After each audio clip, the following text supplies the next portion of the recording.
किसी भी इंसान को उसके कर्मों की सजा अवश्य मिलती है।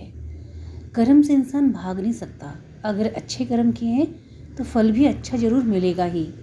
बुरे कर्म किए हैं तो आप उन बुरे कर्मों से भाग नहीं सकते। ऐसा नहीं है कि अभी हमने कुछ गलत किया उसकी सजा हमें अभी ही मिलेगी। अगर ऐसा होता तो कोई भी बुरे कर्म करता ही नहीं, उसे सजा का भय रहता। तुरंत सजा नहीं मिलती है, इसीलिए इंसान कभी कभी अपने मद में चूर होकर क्या कुछ कर जाता है।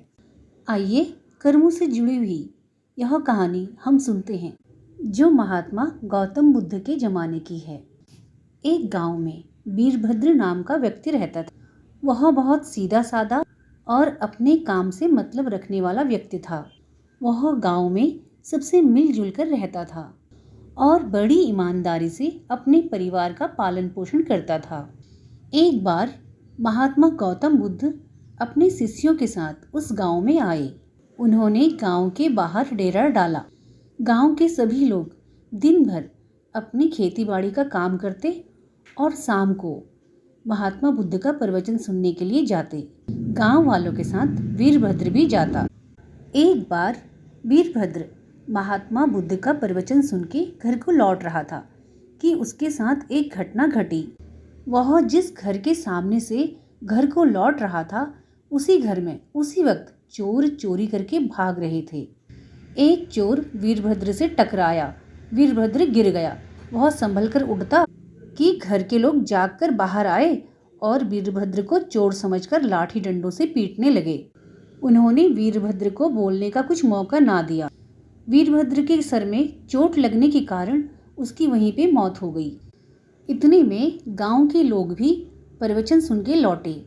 उन्होंने वीरभद्र को पहचाना तो घर के लोगों से पूछा, इसे क्या हुआ? उन्होंने बताया, यह चोर है। यह अभी हमारे घर से चोरी करके भाग रहा था।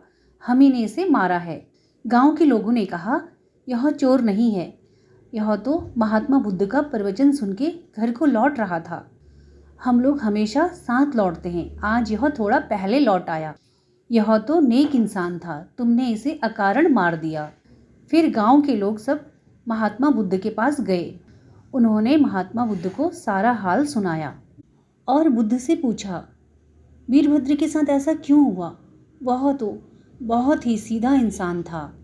उसने आज तक एक चींटी को भी नहीं मारी, फिर उसकी ऐसी मौत क्यों हुई?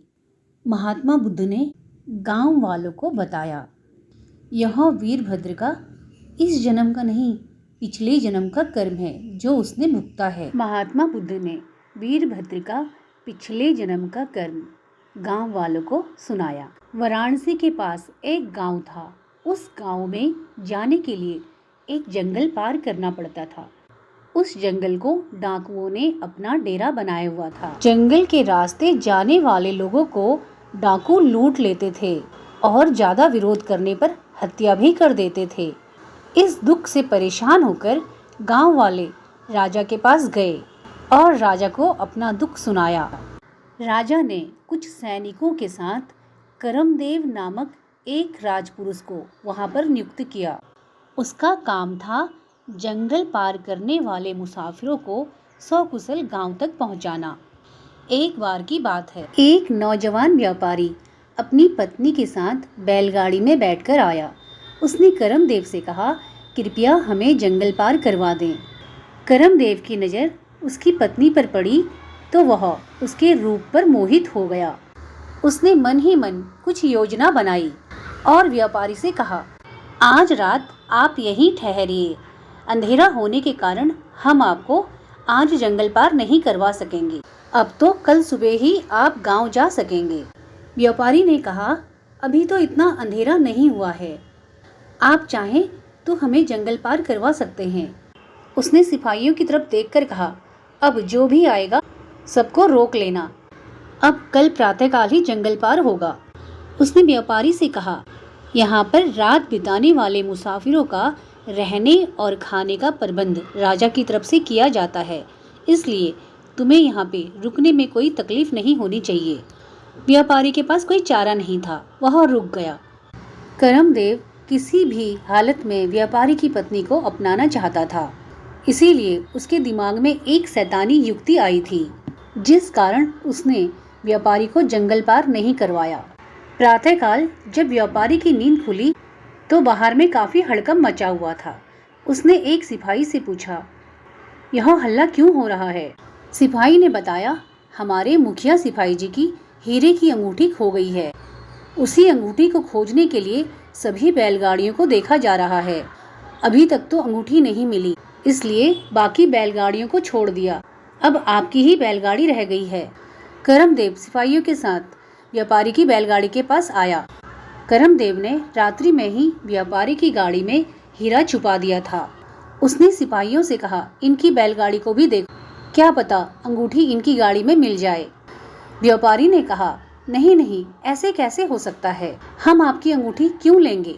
तभी एक सिपाही ने व्यापारी की गाड़ी से अंगूठी ढूंढते हुए कहा, यहाँ देखिए, इनकी गाड़ी में आपकी अंगूठी मिल गई है। करमदेव ने योजना अनुसार व्यापारी को सैनिकों से लाठी डंडों से पीटने के लिए कहा। अधिक चोट लग जाने के कारण व्यापारी की वहीं पे मौत हो गई। यह उसके पिछले जन्म का कर्म था। महात्मा बुद्ध ने गांव वालों को समझाया, कर्म कभी पीछा नहीं छोड़ते। कर्मदेव के कर्मों का फल उसे इस जन्म में वीरभद्र के रूप में मिला। भले ही इस जन्म में उसने ऐसा कोई कार्य नहीं किया जिससे कि उसकी यह दशा होनी थी, लेकिन प्रकृति का तो यही नियम है, कर्मों का हिसाब जन्मों जन्मों तक चुकाना पड़ता है। महात्मा बुद्ध ने गांव वालों को समझाया, हमें अपने कर्मों को बिगाड़ना नहीं चाहिए।